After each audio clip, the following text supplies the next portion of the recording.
तो हेलो दोस्तों, आज हम सीखते हैं मैट्रिक्स का गुना। और हम सीखने वाले हैं मैट्रिक्स का गुना। जैसे कि पहले देख लेते हैं कि ए तथा बी मान लिया जाए कोई मैट्रिक्स हो तो इसके जो गुना है, इसके गुणन को हम ए बी या बी ए से डिनोट करते हैं। ए बी या बी ए से सूचित किया जाता है। इस प्रकार से हम सूचित करते हैं, किया जाता है। यानी ए तथा बी अगर जो मैट्रिक्स हो तो इसके गुणन को हम ए बी या बी ए से सूचित किया जाता है। जैसे कि मान लिया जाए कोई ए मैट्रिक्स है जिसका ऑर्डर है m/n, और कोई मैट्रिक्स आपके पास मान लिया जाए कि बी है और जिसका ऑर्डर है मान लिया जाए कि n/p। तो इसका ए बी पॉसिबल है निकालना, ए बी निकाला जा सकता है। काहे कि ए बी निकालने का कंडीशन होता है कि ए के कॉलम की संख्या और बी के रो की संख्या इक्वल होना चाहिए, तो ए बी निकल जाएगा। जब ये दोनों आपस में इक्वल होते हैं तो ए बी निकाला जा सकता है। और ए बी जो निकलेगा उसका ऑर्डर जो होगा वो हो जाएगा m/p हो जाएगा इसका ऑर्डर।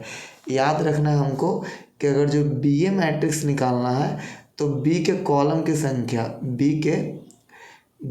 कॉलम की संख्या और ए के रो की संख्या क्या होनी चाहिए, बराबर होनी चाहिए। रो की संख्या बराबर होनी चाहिए, ये दोनों आपस में बराबर होंगे तो बी ए निकाला जाएगा। और ए बी निकालने के लिए ए के कॉलम की संख्या और बी के रो की संख्या इक्वल होना चाहिए। तो चलिए पहले हम देखते हैं। जैसे कोई मैट्रिक्स है ए बराबर आपके पास जिसका ऑर्डर है 2/3। एक मैट्रिक्स है आपके पास जिसका ऑर्डर है 3/4। तो क्या ए बी निकाला जा सकता है?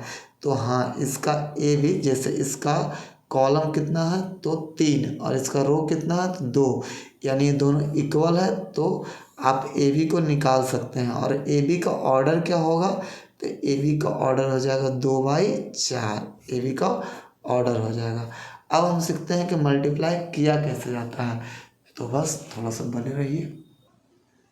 तो अब हम एक मल्टीप्लाई करते हैं। जैसे मान लिया जाए आपको कोई मैट्रिक्स दे दिया गया है 1 2 3 4 और 5 और 6, और तथा एक मैट्रिक्स और है हमारे पास बी जो इस प्रकार से है 1 2 3 4 0 और 6।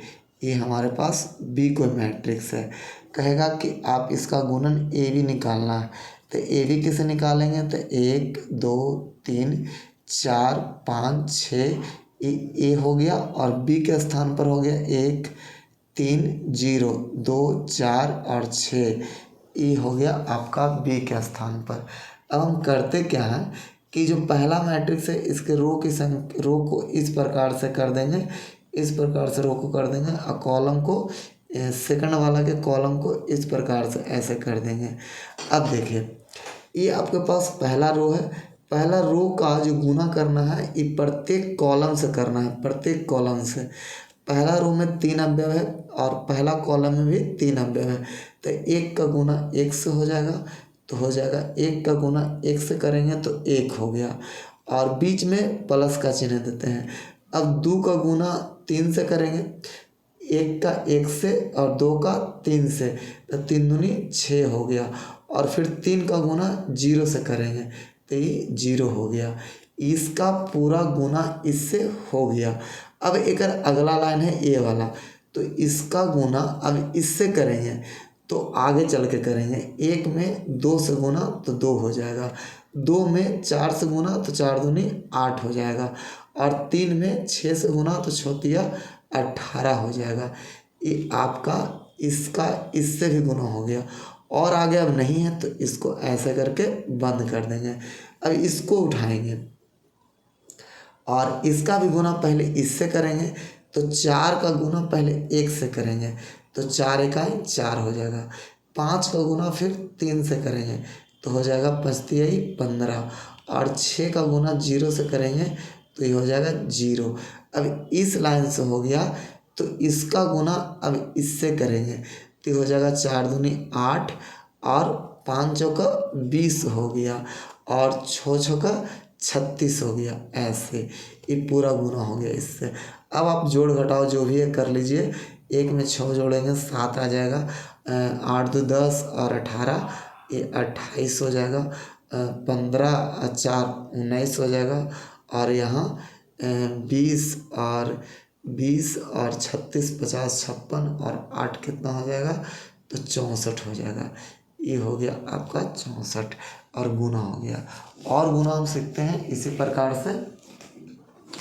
जैसे कि मान लिया जाए कोई गुना आपको दिया गया है 1 2 3 4 5 6 7 8 9 और आपको गुना करना है 1 2 3, इसमें गुना करना है। यहाँ देखते हैं अब इसका प्रत्येक जो रो है उसका कॉलम से गुना करेंगे।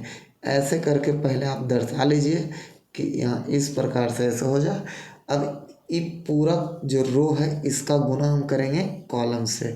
तो 1 का गुना 1 से होगा तो आ जाएगा 1 और 2 का 2 से होगा तो बीच में प्लस तो हो जाएगा 4 और 3 का 3 से करेंगे तो हो जाएगा 9। अब इसके आगे अब कोई नहीं है, जैसा कि आगे कोई नहीं है तो बस ऐसे कर दिए।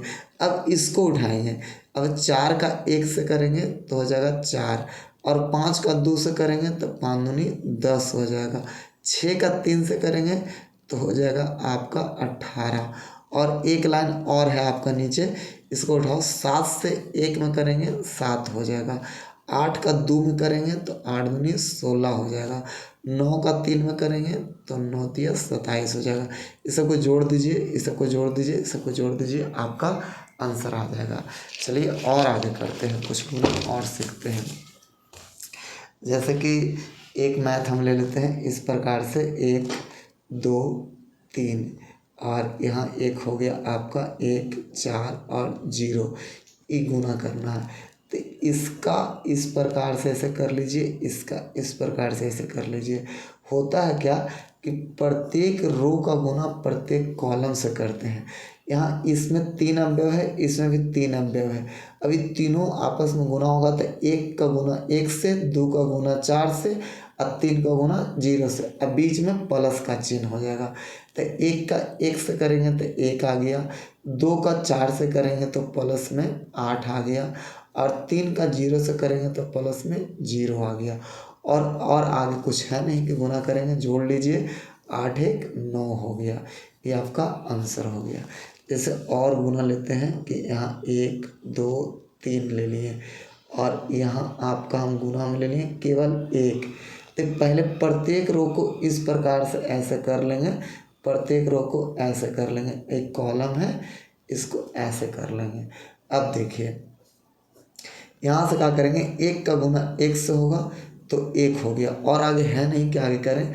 2 का गुना इस लाइन का आप गुना करेंगे तो इसमें केवल 2 है और 1 से होगा तो यहाँ 2 हो जाएगा और इसमें 3 है, 1 से गुना करेंगे तो 3 हो जाएगा। तो इस प्रकार से मेरा आंसर आ गया, 1 2 और 3 आ गया। चलिए और गुना लेते हैं।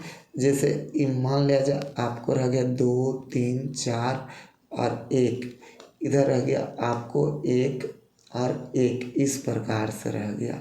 तो इसको कैसे करेंगे, यहाँ से पहले इस प्रकार से ऐसे कर लीजिए और ऐसे कर लीजिए। इन प्रत्येक कॉलम का प्रत्येक रो का गुना प्रत्येक कॉलम से इसका वाला करेंगे। इसको में 2 अवयव, इसमें भी 2 अवयव।